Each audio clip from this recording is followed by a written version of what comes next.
Gideon recoiled a little and asked, "Really? Why, then, have we not heard of her? You know we like tinkers. Gadgets interest us." Alfred shrugged. "That's her father. He had her use her skills to defraud people. She's better known as Jeanne in the influential circles. If they knew who she really was, they would hunt her down for what her father had done. I told you she is hiding."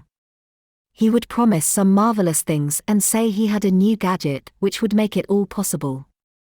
He would have her make the gadget and then parade her and the gadget around. Once everyone had put in their investments, he would leave. Her gadgets are scattered all over the world, most collecting dust, as no one trusts them. She will never be safe if people know how good she is, so she will never fulfill her potential. Gideon propped his chin again in his hand and thought about it for a long moment. After a while he said, "Do you think she enjoys traveling? She seems to have a soft spot for the airship. She doesn't have to have it fixed, after all. She could just stay here." Alfred sat back and shrugged. "She doesn't fit here anymore. She figured that out before I did. A ship might be the place for her if she didn't have to hide who she was all the time." Gideon nodded his head decisively. "Good. She can travel around and make her things and I'll make sure no one bothers her. That will make her happy." Alfred asked, "What about you? I know you're not keen on human company. Will there be too many people traveling around like that?" Gideon shrugged. "It's the ones who keep dying. I hate that. It won't matter on a ship. People change too often for me to get attached. And I hate hanging around dragons, even if they don't keel over and die like humans do."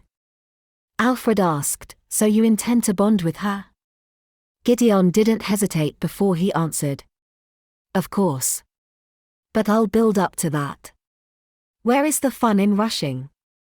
Alfred just shook his head. The two of them finished their drinks in silence. Chapter 5.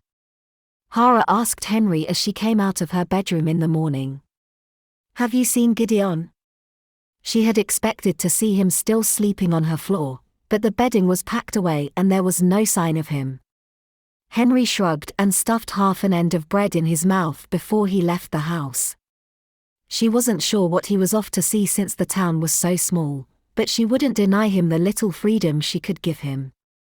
Her Upa had already packed up a case to work on the airship. She asked him, "Have you seen Gideon?" Alfred grunted and lifted the pack over his shoulder and said, "Do you like him?" Hara blinked at the blunt question. Then she sighed and said, "You're as bad as Anna. She thinks he's my beau." "Well, isn't he?" he asked. She shrugged, not in the mood to argue with anyone about the dragon. It seemed people jumped to conclusions no matter what she did. "I found him imprisoned by a couple of Roshbarkers. I rescued him. Now he follows me like a puppy. That doesn't mean I like him.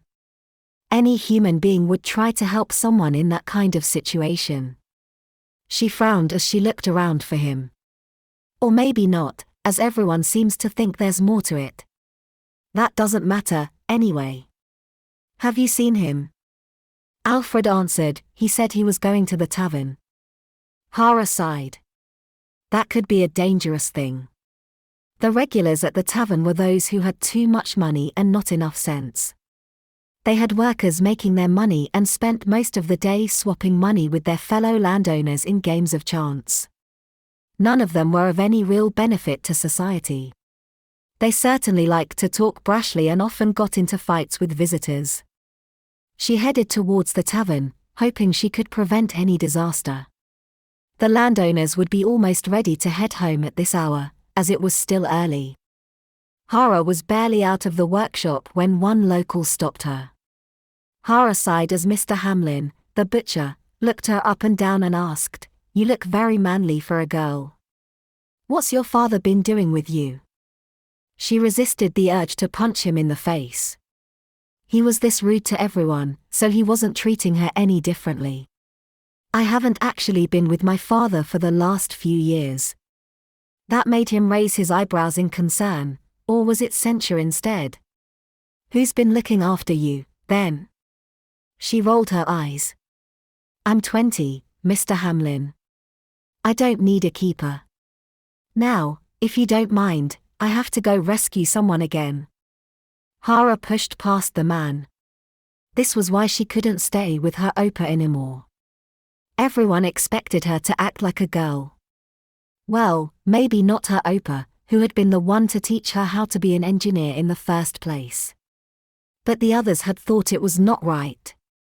When Hara was younger and had a crush on one of the farmer boys, he had been told by his parents that she wasn't suitable as a match. That was the story of her life. She wasn't suitable for a small town, and she wasn't suitable to join the crowds who called themselves engineers. There was no place for her to belong to. Hara looked at the airship floating above the small town and wondered if that was why she was thinking of keeping the ship. Maybe she could make a place where she could belong. Just like Henry, there were people who thought her choices in life had been wrong, but every choice had been about surviving. If only her life was as simple as choosing right over wrong. Most of her life she had only been given wrong choices to choose from. Hara pushed open the door of the inn. The landlords laughed at something Gideon said. She came to stand behind him. Gideon looked up at her and smiled. Hello, beautiful. She ignored the compliment and asked, What are you doing? He waved his cards to indicate the other landowners and said, I'm taking their money. Sir Jobson grunted and said, Hey, I'm not that far behind. Just give me a chance and I'll win it back. Sir Mackay laughed. You're so far in the hole, Jobson. You'll soon need to take a loan from your mother-in-law. Everyone laughed at the comment, as Jobson's mother-in-law was the one who held the purse strings, and they often teased the man about his limitations. Gideon motioned to the pile of coins in front of him and said, I started with a single copper. Jobson harumphed. And one we lent him. Gideon grinned. I'm good with numbers. Mackay huffed, he's a professor of maths, is what he is. He warned us when he sat down. Jobson said, not that we believed him until he won all our money. Gideon threw in his cards and said, I think my lady wants me, so I'm going to cash out. He scooped up the money into his shirt as there was too much to easily go into a pocket.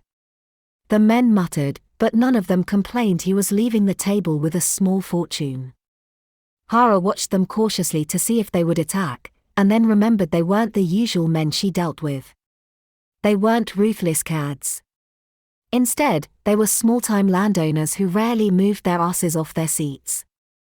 She turned and followed Gideon as he left the inn. Hara asked, What were you doing here? Gideon waddled a little so he didn't spill his coins on the floor. You don't have money. I thought you might need some. And since you aren't in my collection yet, you really need money of your own. They stepped out of the tavern and stopped as they were surrounded by men. Heavily armed men. A man stepped out of the half-circle which surrounded them. He said, What the heck did you do to my baby? It seemed the pirates had found them. Gideon asked, Was it really your baby? I mean, you left it guarded with a single crewman and a prisoner. It was almost like you were asking for it to be stolen. I mean, you were sitting in a smuggler's port. Everyone there has some experience in stealing. The man glared at Gideon and asked, And you think that gives you leave to take off with my ship? My busted-up ship, thanks to you. Hara stepped forward a little, hoping to prevent the pirates from shooting the dragon, and said, No need to get upset. I'm sure we can come to an arrangement.